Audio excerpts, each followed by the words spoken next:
Bonjour et bienvenue à toutes et à tous sur le point marseillais.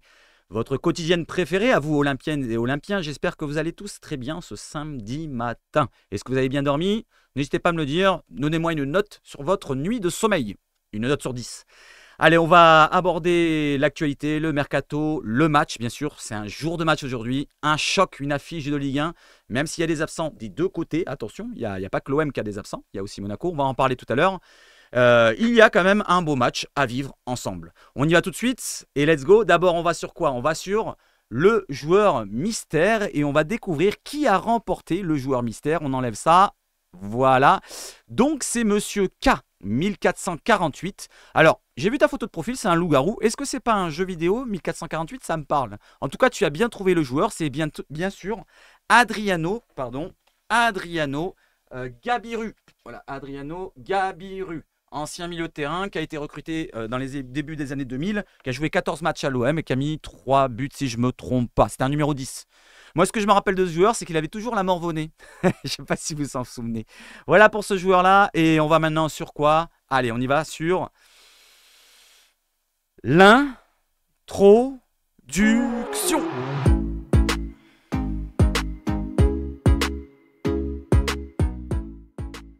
Allez, on commence par quoi? On commence par l'éphéméride. On commence par l'éphéméride du jour. Nous sommes le 27 janvier 2024 et nous avons plusieurs personnes qui sont nées donc dans cette période-là. Donc aujourd'hui plutôt.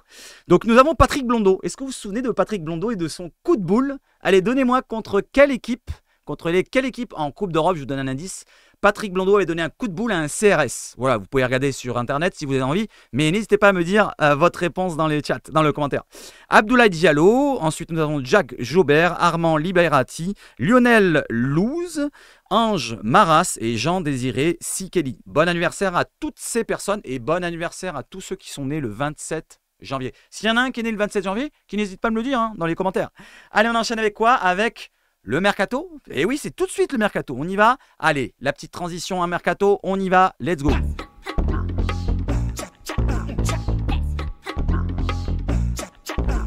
Avec le mercato qui commence par une officialisation. Vous ne le savez peut-être pas, vous n'avez pas suivi les réseaux. Donc Quentin Merlin est olympien. Donc on l'attendait, le latéral gauche. Et c'est bien le Nantais qui a signé à l'Olympique de Marseille. Il a signé un contrat de 4 ans et demi, donc jusqu'en 2028. Je vous lis vite fait ce qui est important. Voilà, donc vous voyez là, il aura le numéro 3. On va en parler juste après pour les précisions. L'Olympique de Marseille annonce la signature de Quentin Merlin et en provenance du FC Nantes. Le latéral s'est engagé avec le club olympien jusqu'en juin 2028. Comme je vous l'ai dit, 4 ans et demi, après le succès de sa visite médicale. Ça, c'est toujours un point qui me dérange un petit peu. C'est sûr que s'il n'a pas le succès de la visite médicale, je ne sais pas si on le signe. À 21 ans, le prometteur latéral gauche a déjà disputé 81 matchs en professionnel et fait parler sa qualité de centre et ses aptitudes offensives en délivrant 7 passes décisives en 81 matchs. Donc ça fait un ratio de 1 sur 10, 1 sur 12 pratiquement. Et en inscrivant 3 buts avec les Canaries. Bienvenue à l'OM, à Quentin. Bienvenue à Quentin. Allez, donnez un bienvenue dans tout le chat. Là, je veux plein de bienvenus dans le chat, dans le commentaire. Allez, on enchaîne avec Quentin Merlin pour les précisions sur ce transfert. Vous voulez savoir combien on l'a acheté?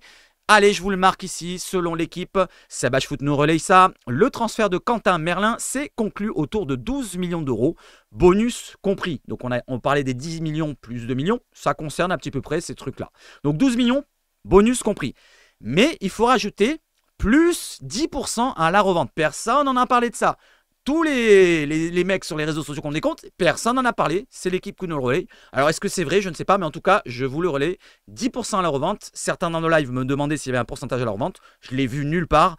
Donc voilà, 10% à la revente, c'est-à-dire que si on le revend dans le futur, imaginons on le revend 10 millions, on perd un petit peu d'argent sur les 12. Et bien derrière, on devra 1 million du côté de Nantes, on récupérera que 9. Vous avez compris? Benassia a longtemps travaillé sur le dossier Truffert, donc le premier dossier, puisque c'était l'objectif numéro 1 de Gattuso. Gattuso, lui, voulait Truffert, le Rennais, mais c'était trop cher pour nous. Tessier, Stéphane Tessier, le directeur général du club, a pris les choses en main pour conclure le dossier Merlin. C'est lui qui a conclu le dossier Merlin. Au début, il y avait Benassia qui l'aidait un peu, mais Benassia, il ne voulait pas se faire avoir dans cette affaire. Il s'occupe d'autres transferts, d'autres mercato, d'autres choix de mercato en ce moment. Eh bien, c'est Tessier qui a fini l'affaire tout seul. Longoria, qui est un petit peu exit de cette affaire. Longoria, lui, il était plutôt positionné pour recruter Nuno Tavares, de ce qu'on comprend. Voilà, donnez votre avis dans le commentaire sur ce que je viens de vous dire. Et on va préciser une chose pour Quentin Merlin. Aujourd'hui, il y a un match. Vous dites, pourquoi pas Quentin Merlin titulaire aujourd'hui? Eh ben non. Comme je vous l'ai dit hier, Sébastien Denis donc de Foot Mercato nous précise, à noter la Team OM, que Quentin Merlin ne devrait pas être qualifié pour la rencontre face à Monaco aujourd'hui, samedi soir. Et je vais vous préciser une chose qui va vous énerver à tous. N'hésitez pas dans le commentaire à insulter, alors pas la maman, le papa et tout ce que vous voulez, mais insulter Monsieur Kita et toute la direction nantaise. Ce que je vais vous montrer juste après, pas maintenant, parce que là je vous montre pourquoi il ne peut pas jouer, regardez. Par l'article 208 bis de la LFP, le réglementaire. Donc je vous ai sorti l'article. La disposition générale applicable à tout nouveau joueur, donc recrutement. Un joueur signant un contrat dans un nouveau club, donc c'est un nouveau joueur Quentin Merlin, est qualifié pour participer aux rencontres de l'équipe professionnelle, donc pour le match de ce soir, de son club 2 jours après l'envoi du dossier. Donc s'il avait signé le jeudi soir, il aurait pu signer, il aurait pu venir et jouer plutôt aujourd'hui. Donc il a signé donc, plutôt vendredi soir, c'est trop tard. Le cachet de la poste faisant foi, par exemple le jeudi pour le samedi. Voilà, il vous donne le bon exemple, puisqu'on doit jouer samedi, il aurait fallu qu'il signe jeudi avant vendredi minuit. Vous comprenez? Et derrière, on apprend par la Provence, regardez, c'est moi qui l'ai relayé, donc comme un pro. Quentin Merlin s'était bien fait porter pâle pour jouer ce week-end à force d'exaspération du transfert qui s'enlisait. Donc on s'en souvient de ce qui avait été dit, il était lassé un petit peu du transfert qui s'enlisait. Et derrière, quand le feu vert est apparu pile poil après minuit ce jeudi, je ne l'ai pas marqué ce jeudi, j'avais pas la place, mais j'ai oublié de le mettre. Donc ce jeudi après minuit, donc vendredi matin, à minuit et des brouillettes, Kita lui a donné l'accord de signer à l'OM. Voilà. Est-ce que vous ne trouvez pas ça un petit peu mesquin de la part du club nantais de le laisser partir, sachant qu'il ne jouera pas ce samedi? Donc je ne sais pas si c'est fait exprès, mais en tout cas, on pourrait le penser. Quentin et son entourage ont bondi de joie au moment où ils l'ont appris. Donc on peut se dire qu'il est heureux, au moins on l'aura pour la fin de saison. Mais on aurait pu avoir un petit soutien pour cette rencontre qui risque d'être difficile ce soir. Allez, n'hésitez pas à réagir sur ce sujet-là. On continue, donc on va passer encore à Quentin Merlin derrière. Pour la réaction du coach nantais, Jocelyn Gourvenec. Jocelyn Gourvenec, il a joué à l'OM, on s'en souvient, dans les années, comme tout à l'heure, Blondeau, il était dans la même année, je crois. Sur le transfert de Quentin Merlin à l'OM, Jocelyn Gourvenec. Quand on est un club comme le FC Nantes, à l'instar de 80% des clubs français, et qu'un gros club français se met sur un de vos joueurs, c'est terminé, le joueur, on l'a perdu. Donc il parle de l'OM, qui est un plus gros club que Nantes. On le sait. Pourtant, Nantes, c'est un club historique de Ligue 1, mais c'est en dessous de l'OM, c'est normal. L'OM est au-dessus de tous. Jusqu'au bout, Quentin est resté pro, même s'il a vécu des moments plus compliqués ces derniers jours. J'ai conscience qu'il y a des soucis plus graves, pardon. C'est toujours délicat de fermer la porte à un joueur, car au final, le joueur est impacté et la personne n'est pas gagnante. C'est un top club, en parlant de l'OM. Je n'ai passé que 14 mois là-bas, mais oui, nous en avons un peu parlé. Donc, ce qui veut dire, c'est qu'il a un petit peu parlé avec Quentin Merlin du club marseillais, parce qu'il a dû lui demander des conseils, peut-être, vu que Jocelyn Gourvenec est parti en tant que joueur, il a dû lui demander comment c'est là-bas, ici. Bon, on le sait, il a parlé avec Verretou aussi, Quentin Merlin, mais il a parlé aussi avec son coach, ancien marseillais. Allez, je continue avec... maintenant, on passe sur un autre dossier, donc Quentin Merlin, bienvenue à lui. Donnez votre avis sur ça, le dossier Quentin Merlin. Allez, Fabrizio Romano qui nous relaie hier, donc comprendre que Villarreal aurait ouvert des discussions avec l'Olympique de Marseille pour Ismaïla Sarr. Je vous en ai parlé, ça fait 2 jours qu'on en parle. Première proposition déjà sur la table. Donc apparemment, selon Fabrizio Romano, le GOAT du Mercato, il y aurait déjà une proposition sur la table. Et derrière, il nous précise, négociation en cours pour un accord de prêt avec option d'achat. Donc c'est pour un prêt avec option d'achat, c'est pas un transfert sec, comme il dit Fabrizio Romano. Sarr a déjà donné son feu vert potentiel à cette décision. Donc Sarr, même du côté de la CAN, il a répondu par la positive pour partir de l'OM. Donc qu'est-ce que vous en pensez de ça? Réagissez. Et on continue sur le dossier Sarr, justement avec la tribune OM, la tribune olympienne plutôt, qui nous précise que l'OM réclamerait actuellement un prêt avec option d'achat automatique de 10 millions d'euros plus bonus, allant de 3 à 5 millions pour Ismaïla Sarr. Ils ont repris l'information sûrement de Fabrizio Romano, je pense, et après ils ont bûché derrière pour trouver cette information. J'espère que c'est une bonne information. Cela dit, c'est pas grave. On va voir ce qui va être dit dans la presse dans le futur. Pour l'instant, voilà, donc donnez-moi votre avis sur cela. Combien vous réclameriez pour Ismaïla Sarr?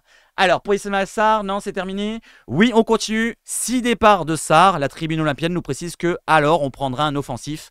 Est-ce que ça sera Reina ou un autre? Voilà, on reste vague. Derrière, il y a la Minute OM qui nous précise la même chose. Il y en a un qui lui pose la question. Un espoir tout de même pour Reina? Oui, toujours d'actualité pour le moment, mais pas d'accord. Pas d'accord trouvé. Parce qu'on parlait d'accord trouvé entre l'Olympique de Marseille et Dortmund. Mais pour lui, il n'y a pas d'accord. Une arrivée liée au départ de Sarr? Non. Yes, c'est lié à Sarr. Comme il a dit tout à l'heure, la tribune olympienne. Pareil pour la Minute OM. Le club espère faire un joueur offensif si départ de Ismaïla Sarr. Donc, on parle des offensifs et justement, on va sur un offensif. Et c'est Abdellah Boulma, donc c'est un journaliste qui nous précise pour le départ de Sarr. Annoncé sur le départ et courtisé par plusieurs écuries, Ismaïla Sarr n'a pour l'heure pas l'intention de quitter l'OM cet hiver. Donc pour lui, Abdullah, un journaliste, il nous dit que Sarr voudrait rester à l'OM. Donc est-ce que Fabrizio Romano a raison ou est-ce que c'est Abdellah? Je ne sais pas. L'intérêt de Villarreal existe bel et bien, mais ça ne date pas d'hier, donc ça ne date pas d'avant-hier plutôt, puisque c'est une information d'hier ça. Le Bordeaux Olympien surveille les opportunités de marché pour un défenseur central. On va aller sur la défense les amis. On parlait de Balerdi dernièrement, et Balerdi, attention, ça pourrait arriver sur la fin du mercato. Comme ils nous disent la tribune olympienne, l'OM s'attend à recevoir des offres de dernière minute pour la Leonardo Balerdi. Moi je vous ai dit, tous les joueurs sont transférables à l'OM. Il n'y a aucun qui est retenu. S'il y a une offre qui est potable et qui est bonne pour l'OM, pour le club, eh ben, ils pourront accepter. Derrière, ça sera au joueur d'accepter s'il a un bon contrat dans un autre club. Plusieurs profils de défenseurs centraux sont étudiés ces derniers jours afin de pallier un départ de l'Argentin sur cette fin de mercato. Cependant, à moins d'une offre irréfusable, comme je vous ai dit là juste avant, je cherchais le mot, irréfusable, le joueur veut finir la saison avec l'OM. Comme je vous l'ai dit hier, du côté de la Provence, il nous avait relayé que tous les joueurs actuellement de l'effectif olympien cherchent à finir leur saison du côté de l'OM. N'oublions pas qu'il y a quand même des échéances en fin de saison pour les Européens au moins. Il y a l'Euro, il ne faut pas oublier ça. Il y a l'Euro en fin de saison. Bon, il n'y a pas de Coupe du Monde, mais il y a l'Euro quand même, ça compte pour tous les Européens. Bon, et lui, c'est un Argentin, vous allez me dire, mais il y a quand même des Européens peut-être qui seraient concernés, je ne sais pas. Je cherche, j'en trouve pas en fait, finalement. Allez, je continue. Un transfert de l'Argentin serait davantage programmé pour l'été prochain. Voilà. Est-ce que Balerdi, vous le laisseriez partir pour une somme certaine maintenant? Voilà, par exemple, on vous propose, je vous ai déjà demandé ça, mais je vous redemande 20 millions, 25 millions pour Balerdi maintenant. Maintenant, cet hiver. Vous le lâchez maintenant. Vous n'avez pas le choix, vous devez le lâcher. Combien vous accepteriez si l'OM... Par exemple, ils acceptent de le faire partir. À partir de combien vous ne serez pas énervé envers le club? Parce qu'on sera énervé s'ils le vendent 15 millions. Je l'aurai un petit peu mal. Si c'est 20 millions, ça commencera à être plutôt potable. 25, je trouverais qu'on se rapprocherait du prix. Voilà, donc entre 20 et 30. Pour l'instant, Balerdi, il commence à monter en flèche. Point de vue tarif, à mon avis, il va monter en flèche.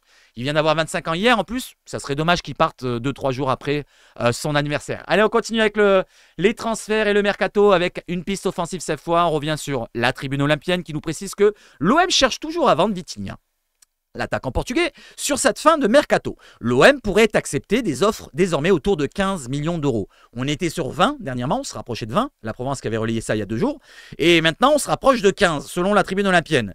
Avec l'arrivée de Moumbagna, je pense aussi qu'on doit descendre petit à petit. Plus on arrive à la fin du mercato, plus l'OM peut-être sera enclin de ne pas refuser des offres autour des 15 millions. Malgré que moi, voilà, donc ça me dérangerait de le faire partir à presque la moitié de la somme qu'on a récupérée.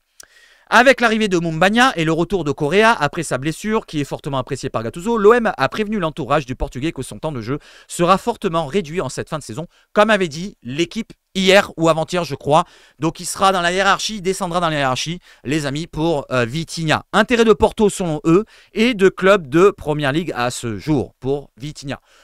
Porto, franchement...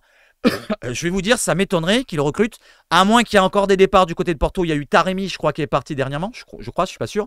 Mais s'il y a un autre Portugais de Porto ou un autre joueur de Porto plutôt qui part de l'attaque, peut-être, on ne sait jamais, en fin de mercato. Porto, ils ont peut-être de l'argent à investir sur un Portugais parce qu'il serait déjà acclimaté au championnat. Et pourquoi pas pour le relancer de leur côté. Et après, ils le revendront 3 fois le prix. Voilà, parce que Porto, c'est des spécialistes. Ils vont l'acheter 15 millions, ils vont le revendre 45 dans 3 ans. Peut-être, on ne sait jamais. Je lui souhaite bon courage en tout cas s'il part. Donnez-moi votre avis sur Vitinha. Est-ce que vous voulez le garder en 3e joueur, 4e joueur ou 5e joueur? Allez, on continue sur Vitinha et on va terminer sur Vitinha justement avec, ça c'est Sabash Foot qui vous relaye que selon l'équipe, les dirigeants olympiens cherchent maintenant à se séparer de Vitinha et Sarr. Voilà, je vous précise la chose parce que c'est retombé tout à l'heure. Voilà, donc c'est vraiment ces 2 joueurs-là qui sont sur le départ, Vitinha et Sarr. Je vous ai parlé d'eux pendant un quart d'heure. Et ben on continue sur les 2 joueurs. Est-ce que ce sera, je vous pose une question. Allez, répondez-moi dans les commentaires. Est-ce que pour vous, ça sera le dernier match de Vitinha avec l'OM? Parce qu'il pourrait partir avant le match de Lyon. Le match de Lyon, c'est une semaine après, dimanche prochain.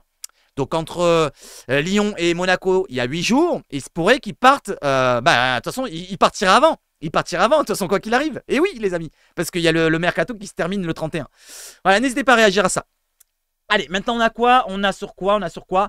Allez, maintenant on a la fin du mercato. À la fin du mercato, pour l'instant, si on en reste là, voilà les recrues qui viennent à l'OM. On a Moumbagna que je mets titulaire et on a Quentin Merlin que je mets titulaire.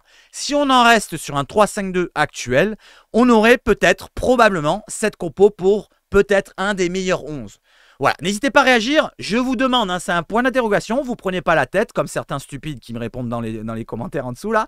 Vous pouvez mettre Rongier si vous voulez, vous pouvez mettre n'importe qui. Faites-moi votre compo, votre meilleur 11, selon les recrues qu'on a déjà. Ne me parlez pas de Reina, parce qu'il va sûrement pas venir. Ne me parlez pas d'un autre joueur qu'on va recruter plus tard peut-être, je ne sais pas lequel. Mais parlez-moi des joueurs qu'on a là actuellement. Et des joueurs qui sont à la CAN. Par exemple, Aminarit qui est à la CAN, il reviendra. Moumbagna qui est à la CAN, il reviendra. Chancel Mbemba, il reviendra. Aziz Nani, il reviendra. Si vous voulez le mettre titulaire, mettez-le titulaire. Voilà votre meilleur 11, peut-être mon meilleur 11, selon moi, par rapport à l'idée de Gattuso. Parce que Moumbagna, je ne sais pas ce que ça va donner, mais c'est Gattuso qui a réclamé un attaquant puissant. Par exemple, Quentin Merlin, c'est le premier choix, le deuxième choix de nos latéraux gauche, donc c'est normal qu'il soit titulaire. Allez, on continue maintenant avec quoi? On va aller sur quoi? On va aller faire un petit point. Un petit point sur quoi, les amis? Sur la CAN. Alors, il n'y a pas grand-chose. Sur la CAN, il n'y a pas grand-chose. Je vous rassure. Et après, on passe sur le match. Sur l'OM, on revient. Donc, aujourd'hui, il y a un match qui concerne l'Olympique de Marseille. C'est Nigeria-Cameroun à 21 h. Voilà, donc ceux qui veulent suivre ce match-là, il sera diffusé sur Bein, je pense, à mon avis. C'est pas gratuit. Mais vous pouvez voir Moumbagna qui jouera peut-être. Et peut-être Simon. Mais je pense pas qu'ils joueront ni l'un ni l'autre. Peut-être Moumbagna en fin de match qui rentrera. Donc, l'attaquant, le nouvel attaquant olympien. Et on va espérer que le Nigeria élimine le Cameroun. Ouais, je suis pas méchant avec les Camerounais. Si vous êtes Camerounais dans les commentaires, n'hésitez pas à me dire: oh, Seb, t'es un connard. Voilà, vous pouvez m'insulter. Vous pouvez m'insulter, j'accepte les insultes. Des Camerounais, hein, pas des autres. Pas des autres. Allez, maintenant, on repart sur une autre chose. Parce que sur la CAN, il n'y a pas grand-chose finalement quand on regarde bien. Je regarde de mon côté. Non, il n'y a plus rien. Allez, on va sur quoi maintenant? Sur le jour de match.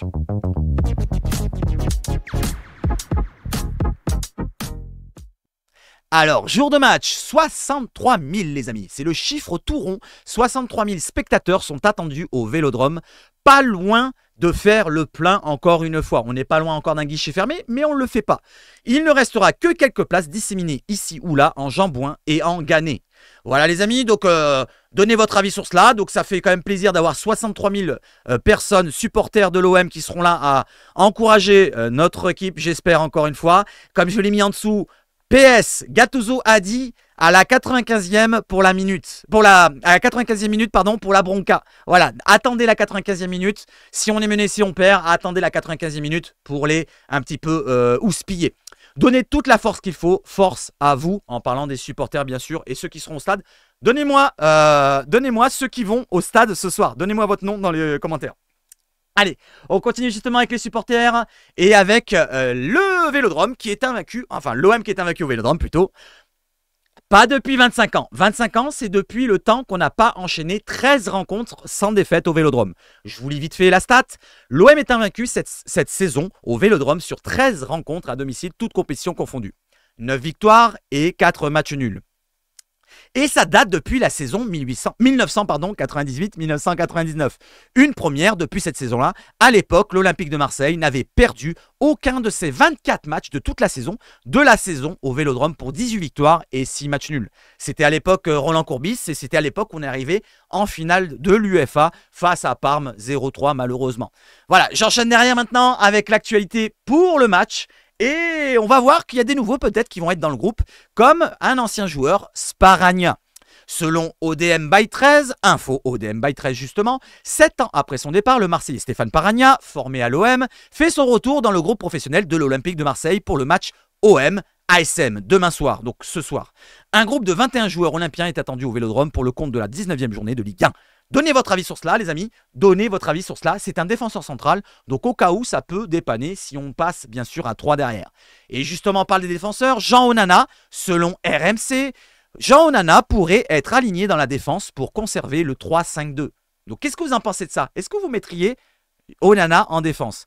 Dans le cas où Geoffrey Kondogbia est apte à débuter, c'est surtout pour mettre Kondogbia au milieu de terrain. À noter la probable présence du revenant Stéphane Sparagna dans le groupe. Voilà, donc à noter, je l'en ai parlé juste avant. On continue sur l'information et on a du côté de GP13. Alors j'ai oublié de mettre une information. Non, elle est juste derrière. Non, c'est pas grave, elle est juste derrière. Bonne nouvelle pour Geoffrey Kondogbia. qui s'est entraîné, vendu, hein, je crois que c'est E. Donc tu t'es un petit peu trompé, GP13, c'est pas grave. Normalement, et il devrait être présent dans le groupe contre Monaco. Donc une bonne nouvelle, et on va voir ça tout de suite derrière, parce qu'il y a les compos qui vont tomber. On a d'abord, avant les compos, Seb Ashwood qui vous relaye. Selon RMC Sport, qui voyait Onana être aligné en défense dans le 3-5-2, non, l'équipe nous répond que nous précise plutôt que ce sera plutôt un 3, peut-être un 4-3-3 derrière, mais je vais lui dire plutôt Kondogbia, pardon, qui sera de retour de blessure et qui pourra être peut-être en défense. Donc l'équipe pense que ça sera peut-être Kondogbia, vu qu'il a été essayé à l'entraînement en défense, dans un système en 3 derrière, dans 5 derrière plutôt quand on défend. Et par contre, il précise que plusieurs options ont été bossées à l'entraînement et la tendance penche plutôt sur le 4-3-3. Donc justement, on va aller sur le 4-3-3 et avant d'aller sur le 4-3-3, on regarde un petit peu l'équipe de Monaco et après on va sur les compos. Le dernier match de Monaco, ils ont joué dans ce système-là. Vous voyez tous les joueurs. Alors, il faut que je monte un petit peu l'écran pour que vous voyez tous les joueurs. Voilà. Vous voyez tous les joueurs. Je vous ai mis en jaune. C'est à gauche. Je vous ai mis en jaune l'équipe de Monaco qui a perdu leur dernier match en Ligue 1 contre Reims, à domicile 1-3. Je vous ai mis en jaune les joueurs qui vont être remplacés normalement. On a Magassa qui remplaçait 2 joueurs qui étaient absents. Salissou qui va revenir, le Ghanéen, et Singo qui est toujours à la canne avec la Côte d'Ivoire. Donc Salissou va le remplacer à Magassa. Et du côté gauche, du piston gauche, Ouattara, qui est un jeune qui a été acheté il n'y a pas si longtemps que ça, 2 millions d'euros je crois du côté de la Ligue 2. Donc Ouattara qui a remplacé... mince, j'ai oublié son nom, le Sénégalais. Donnez-moi le nom du Sénégalais qui joue à gauche. Ah, je l'ai plus. Jacobs, qui remplace Jacobs. Jacobs lui-même qui remplaçait Caio Henrique, qui a une rupture des ligaments croisés, le Brésilien, que j'aime bien. Caio Henrique, c'est un super joueur. J'aimerais bien l'avoir à l'OM, mais bon, maintenant on a Quentin Merlin, on va l'encenser. Donc, ça sera plus Ouattara, ça sera... si ça sera Ouattara, je suis con. Non, Ouattara sera là. Voilà, désolé, Ouattara sera là. Donc la compo devrait ressembler à ça. Et justement, quand on parle de compo, on y va tout de suite avec la compo de la Provence. Alors elle est un peu petite, mais je vais vous préciser 2-3 choses. À noter, un passage en 4-3-3 selon la Provence. Donc ça sera bien un défense à 4 selon la Provence. En capitaine, nous avons Kondogbia. Voilà, donc vu que nous n'avons pas de capitaine Gigot, qui n'est pas là, qui est absent, suspendu. Lopez pour l'équipe, parce que je ne l'ai pas mis sur l'autre que je vais vous montrer tout à l'heure, pour la composition de l'équipe. Sinon, c'est quand même le même 11 que l'équipe qu'on va voir tout à l'heure. Vous en pensez quoi? Ne serait-ce pas mieux de rester en 3-5-2? Et je vous pose la question. Est-ce que ça serait pas mieux de repasser en 3-5-2, de rester en 3-5-2? Et du côté de l'équipe, elle est plus claire, elle est plus nette, elle est plus grosse. Vous avez l'équipe en 4-3-3 pareil. À noter le passage en 4-3-3, le retour de Kondogbia, Henrique titulaire, Aubameyang à gauche et Vitinha en pointe. Vous en pensez quoi, les amis, de cette compo que nous met donc la compo probable selon l'équipe? Avec Kondogbia le retour et la défense à 4. La défense, elle peut passer. Voilà, Ulysse Garcia, j'avais entendu dans mon live d'hier soir qu'il était peut-être incertain, mais il a l'air d'être présent, donc on va le mettre présent. Et d'ailleurs, j'ai une compo moi aussi que j'ai préparée, donc regardez cette compo-là, je vous montre la mienne assez vite. Hop, let's go cacao, bam. Voilà ma compo si on passe en 3, 4, 1, 2 ou 3, 5, 2 plutôt. Nous avons Paul Lopez au gardien. Les 3 défenseurs, ce seront Balerdi, Onana. Moi, je vois plus Onana en défense que Kondogbia, mais ça, c'est mon avis. Voilà. Et Meïté à droite. Ensuite, le milieu de terrain, Kondogbia, Veretout. Je prends en compte que Kondogbia a participé à l'entraînement et apparemment, il est apte à jouer. Donc, Kondogbia, Veretout. Je mets Veretout capitaine et pas Kondogbia. Voilà, ni Lopez. Moi, je mets Veretout capitaine. C'est pour ça que je l'ai mis en noir. À droite, Klose, ça bouge pas. Garcia à gauche, parce que finalement, on n'a que ça. Et s'il est absent, comme il avait dit dans mon live hier, Joe, je crois, eh ben, je mettrai Henrique à gauche. Parce que Henrique à gauche, en piston, ça peut le faire. Avec Sampaoli, il a déjà joué, je vous l'ai déjà dit 10 000 fois. Correa en soutien des 2 attaquants que seront Aubameyang et Vitinha. Voilà, on n'a que ça comme choix. Voilà, si vous avez d'autres idées en 3-5-2 ou en 4-3-3, donnez-les-moi dans les commentaires. Allez, faites-moi vos compos. Je veux plein de compos, les amis. Allez, on enchaîne avec l'actualité, avec les arbitres. Je vous l'ai relayé depuis le début de la semaine. Il y en a certains qui le relayent depuis 2 jours, mais moi, ça fait une semaine au moins que je le relaye. Non, depuis le 22, ça fait 5 jours quand même. Bonsoir la team OM, je ne décolère pas depuis la défaite contre Rennes, on s'en fout. Samedi 21h, OM Monaco, Willy Delageau sera l'arbitre principal. Voici l'affiche. Voir l'affiche. J'ai dit voici l'affiche, c'est pas grave. Donc voilà, c'est Willy Delageau et son bilan pour les matchs de l'OM arbitrés, c'est 6 victoires pour l'OM, 4 matchs nuls et 4 défaites. 24 cartons jaunes pour l'OM, 25 pour l'adversaire, 2 cartons rouges pour l'OM, 3 pour l'adversaire. Donc c'est assez kiff-kiff. Peut-être qu'on pourrait espérer avoir plus de victoires parce que 6-4, c'est trop équilibré pour les défaites. Allez, n'hésitez pas à réagir sur l'arbitrage. Est-ce que vous avez peur de l'arbitrage parce que c'est un gros match. Hein. Les grosses affiches, souvent, on se fait enfler. Allez, on continue sur cette fois des stats. Allez, les stats du Stat OMP. Donc, c'est un site qui est plutôt intéressant. Je vous lis vite fait les 13 stats. Voilà, si vous voulez écouter, vous vous arrêtez, vous mettez pause et vous lisez plutôt. Allez, 2,2, soit la position moyenne de l'ASM qui vient de quitter le top 3 en championnat cette saison, contre 6,9, le position moyen de l'OM dans l'élite. Ça veut dire que Monaco, depuis le début de saison, ils sont à la position 2,2 sur le championnat, sur 18, et nous à la position 6,9. Autant dire, ils sont deuxième du championnat, Monaco, et nous on est septième, parce qu'on se rapproche de 7. 6,9 c'est proche de 7, et 2,2 c'est proche de 2. Ça fait un gros écart. 100%. Adi Hutter a gagné 100% de ses 3 matchs disputés contre l'OM dans sa carrière d'entraîneur. Et oui, parce qu'il avait joué, n'oubliez pas, il avait coaché qui? L'Eintracht Francfort. Il avait gagné au Vélodrome 1-0, si je ne me trompe pas, la passe en retrait ou la déviation de Rongier, je crois, ou une passe en retrait, je ne sais plus ce que c'est. Le but de Lindstrom, Lindstrom, j'allais dire Lindegaard, Lindstrom. Et là-bas à Francfort, on avait perdu 2-1 si je ne me trompe pas.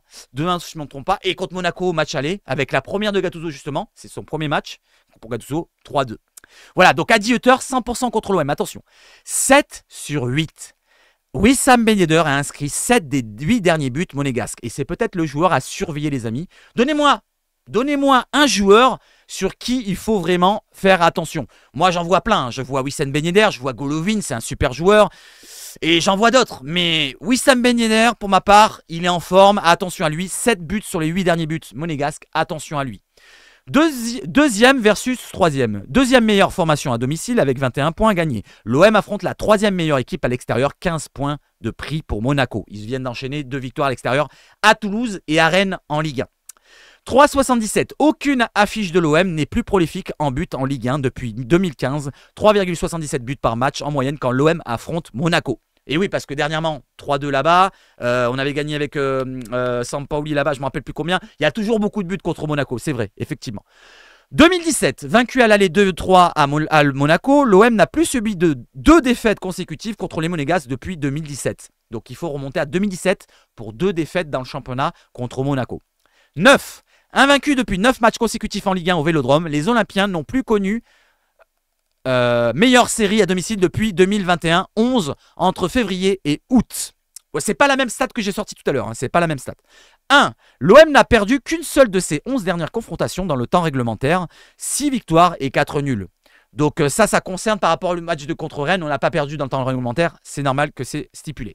Verretou, 14 fois, est après Aubameyang, 22 fois, et Klose, 15 fois, l'Olympien le plus impliqué dans les buts de l'OM cette saison, en y incluant les avant-dernières passes et les avant-buts. Avant un but, pardon. Donc les avant-dernières passes, donc c'est pas la dernière passe. Ok, bon, il va revenir à perpète les galettes, donc il va revenir carrément au début du match quand il fait le coup d'envoi pour Klose, pour Verretou. Bon, faut pas abuser. Les avant-dernières passes, pour ma part, il est dans le but, mais voilà, il fait pas la dernière passe non plus.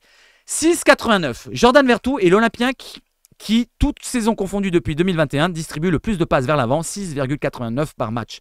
Donc là, il appuie sur Verretou, et moi je vous avais dit, hein, Verretou pour moi c'est le meilleur joueur actuel de l'OM. Voilà. Et pour les joueurs qui ne sont pas là, Mbemba et Harit par exemple, c'était les autres joueurs qui étaient en forme. Après, Balerdi.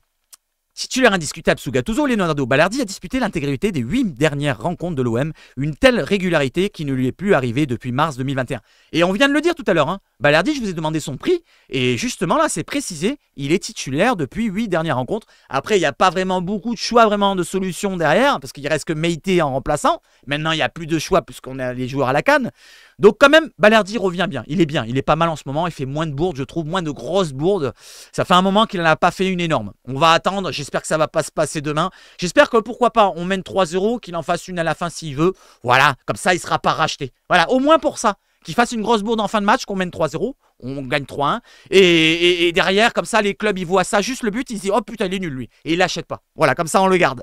62,5% avec 6 cartons jaunes récoltés depuis le début de saison en Ligue 1. Samuel Gigot sera suspendu contre Monaco, on le sait. Sans lui, l'OM ne gagne pas dans 62,5% des cas. Aïe, oui, aïe, aïe, oui. Est-ce que vous avez peur de cette stat? 62,5% de matchs non gagnés sans Gigot. Voilà, Gigot le saignant. Allez, Willy Delageau, je vous l'ai dit, avec Willy Delageau au sifflet, l'OM remporte 60% de ses matchs. Et c'est ce que je vous ai donné comme stat avant, puisque 6 sur 10, ça fait 60% des matchs. Il arbitrera le premier OM ASM de sa carrière. Voilà pour les stats, on fait un petit point classement. on fait un petit point classement. Allez, le petit point classement, les amis. Donc, le classement, vous le voyez à l'écran. L'Olympique de Marseille est 7e au classement. Comme on l'a dit tout à l'heure, c'est notre place habituelle. C'est notre place qu'on devrait avoir depuis le début de saison, puisqu'on a 6,9 en moyenne. Et Monaco qui a baissé un petit peu. Ils sont sortis du podium, comme il a dit StatOM. Pardon. Et qui sont 4e avec 5 points d'avance. Donc l'OM, en cas de victoire, remonterait à 2 points de Monaco. Voilà, on repasserait à la hauteur de Lille, à la 5e place. On a une différence de but inférieure à Lille, mais on reviendrait au moins à la hauteur de Lille. Derrière, si Monaco gagne contre l'OM, attention Dangerous, parce que ça nous mettrait quand même un gros écart. Et ils auraient 33 plus 3, ça fait 6, 36, 8 points d'avance. 8 points d'avance, et surtout pour les autres devant. Si Nice gagne de leur côté, attention, ils auraient 38, ça ferait 10 points d'avance. Il reste derrière, si on est à 19 matchs, il resterait 15 matchs. Il restera 15 matchs derrière, les amis, pour remonter 10 points. Ça commence à faire pas mal. 10 points sur Nice, je parle de la 2e place. S'ils gagnent Nice et que nous on perd, ça fera quand même pas mal. Donnez-moi votre avis, les amis. Est-ce que vous êtes rassurés et vous êtes, comme la direction avait dit dernièrement, lors d'un rendez-vous avec les supporters, vous l'avez entendu dans une de mes quotidiennes, ils avaient dit on est sûr de terminer dans les 4 premiers. Voilà, on est sûr de terminer 4e minimum. Donc pourquoi pas dans le podium. Voilà, est-ce que vous êtes sûr? Est-ce que vous êtes sûr? Attention parce que c'est un tournant. C'est un tournant ce match contre Monaco. On a beaucoup d'absents, ils ont beaucoup d'absents, mais eux, ils ont quand même un effectif quand même qui, j'ai l'impression, qui est plus pléthorique. J'ai l'impression, de mon avis. Et attention qu'on ne se fasse pas, voilà, écarter de cette course à l'Europe. Allez, on continue sur quoi? On va sur maintenant. On va sur quoi? On va sur l'actu, les amis. Allez, let's go, on finit par l'actu. Voilà, aujourd'hui, on finit par l'actu. Allez, le Fougnas, on est bien. On est bien, on est bien. Allez, on finit par l'actu. Je vous remets celle que je vous ai mis hier. Donc, les dessous du mercato de l'OM, ça sort aujourd'hui. C'est le 1899, l'hebdo. Donc, vous le voyez un peu plus proprement parce que hier, il était vraiment trouble. Les dessous du mercato de l'OM, le numéro 3 de 1899, l'hebdo en vente dès aujourd'hui. Cette semaine, on décrypte le grand bazar du mercato. On a retrouvé Taiwo et on vous fait découvrir la passion OM de Redouane Bougueraba. C'est un comique. C'est un comique. Voilà, donc il y a beaucoup de choses dedans qui ont l'air intéressantes et j'ai oublié de valider mon abonnement. En plus, il faut qu'ils m'envoient le courrier de chez eux, donc je le recevrai quoi, dimanche ou lundi. Je vais leur demander s'ils peuvent pas me l'envoyer en mail parce que j'ai l'impression que c'est que de la presse. C'est que de la presse en kiosque. Voilà, donc vous voyez qu'il y a un poster par contre. Ça, c'est intéressant, ça m'intéresse. Moi, j'étais fanat avant quand j'achetais les magazines de foot, des posters. Je sais pas vous, mais j'adorais les posters. Ma chambre, elle était couverte de posters. Je regrette d'ailleurs de ne pas avoir arraché tous les posters, de les avoir gardés dans un paquet et tout pour les garder pour le futur, pour maintenant. Et j'avais même ma porte, la porte comme ça, blanche, qui était recouverte des pagnettes, des vignettes. Voilà, j'ai fait un mix, des vignettes Panini. Vous voyez ce que c'est? Des vignettes Panini. Voilà, donc j'avais par exemple le père d'Aubameyang, je crois. J'avais le père d'Aubameyang qui jouait au Havre à l'époque, en 93, il me semble, ou 80, dans les années 90 en tout cas. Et je l'avais en photo, je m'en rappelle. Il avait les cheveux un petit peu. Il faudrait que je retrouve la photo, je vous la montrerai en live pour ceux qui me suivent. Allez, on continue avec l'actu. Allez, on passe sur ça. Zinedine Zidane. Jérôme Roten nous parle de Zinedine Zidane. Donc c'était du côté de RMC. Alors c'est un avis personnel de Jérôme Roten. Prenez-le à la légère, ça concerne la vente OM. Mais c'est un avis de Jérôme Roten. On le sait, il se moque un petit peu des Marseillais à mon avis. Et il nous dit que Zinedine Zidane a refusé le poste de sélectionneur d'Algérie parce qu'il attend quoi? Il attend l'Olympique de Marseille. Il n'attend pas l'équipe de France, il attend l'OM. Qu'est-ce que vous en pensez? Est-ce que vous pensez qu'il se moque de nous ou il a totalement raison? Allez, donnez-moi votre avis dans les commentaires sur Zidane. Allez, je continue. Je continue avec... là, c'est des informations au compte-gouttes sur ce qui ne concerne pas le match et ce qui ne concerne pas le mercato. Si vous en avez marre, vous partez. Sinon, vous restez avec Seb. Communiqué officiel. Attention, c'est très important. Communiqué officiel de l'Olympique de Marseille. L'Olympique de Marseille annonce à ce jour la nomination du docteur Abdou Sbi, il est depuis longtemps dans le club, au poste d'expert de la stratégie médicale. Donc il va peut-être pas prendre un poste plus haut. Après avoir mis en place la structure médicale et optimisé l'ensemble des circuits médicaux et paramédicaux du club, le docteur Sbi va à présent se consacrer pleinement à la stratégie médicale de l'OM dans son ensemble et notamment la veille technologique. La veille technologique, je ne sais pas ce que c'est.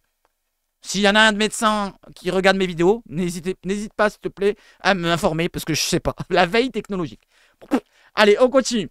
Et justement, la personne que je viens de vous citer, Sbi, monsieur Sbi, le docteur Sbi, c'est lui. Voilà, comme ça vous avez une image à mettre au moins sur, dans vos têtes. Allez, on continue maintenant avec un jeune qui a signé du côté de l'Olympique de Marseille, un jeune de 18 ans, Mohamed Diallo. Donc c'est un franco-guinéen, si je ne me trompe pas de drapeau, attention, né en 2005 comme mon fiston. Défenseur central, il signe à l'OM. Alors attention, ça a été relayé donc hier, vous voyez le 26 janvier, mais il a signé depuis un moment. J'ai été m'informer sur Transfermarkt. Mohamed Diallo, donc c'est un défenseur central, il est né à Marseille. Il est né à Marseille, donc c'est important d'avoir un minot. Né en 2005, pardon, et il fait une taille de 1m88, c'est un grand gabarit, défenseur central. Il a un contrat jusqu'en 2025 du côté de l'OM, donc c'est un stagiaire, il a 1 an et demi de contrat. Derrière, je descends, il est gaucher. Peut-être à l'avenir, on ne sait jamais s'il est bon. Il a que 18 ans, n'oubliez pas. Il est gaucher, défenseur central. Il peut jouer milieu défensif et milieu central. Il est vachement polyvalent. Ça peut faire penser un petit peu à Bouba Camara, pour ceux qui se souviennent. Il a été formé à Marignane, je crois, si je ne me trompe pas. Il a fait Marignane, c'est ça non, pas Marignane. Marignane, c'est l'aéroport à Marignac. Marignac. Je ne m'appelle plus le nom, mince. Voilà, le club MGCB.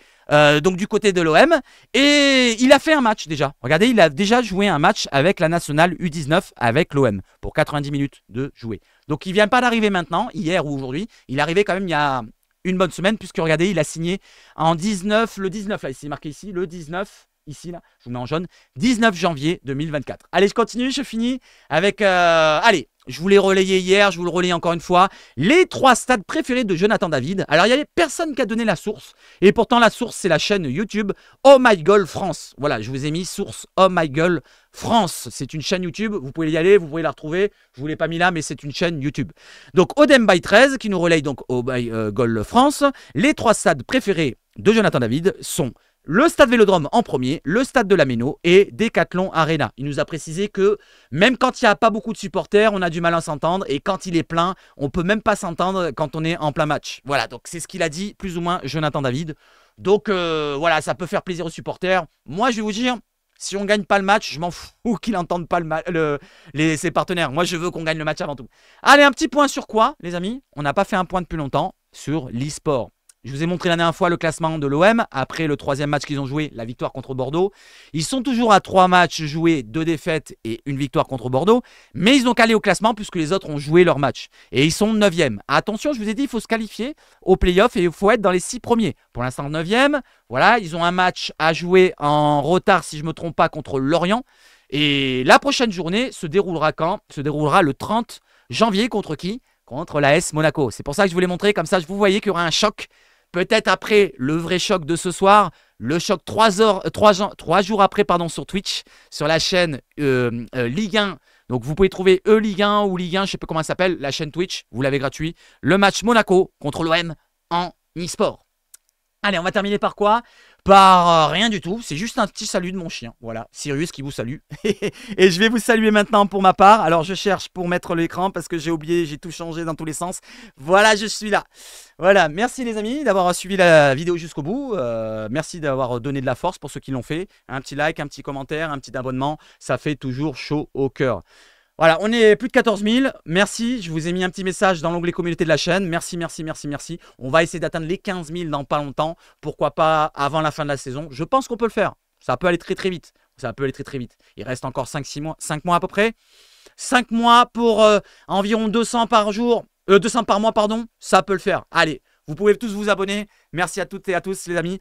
Vive le foot chez Savage Foot. Allez l'OM pour ce soir. Une victoire absolument.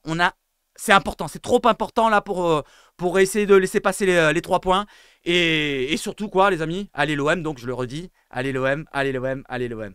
Allez, ciao ciao. Bisous les amis. Combien de temps, tiens, on va regarder. Allez, combien de temps, paf. 38 minutes. Voilà, c'est bon, on va essayer de réduire un petit peu, 46 hier, 38, allez 39 minutes même. Allez, ciao ciao ciao.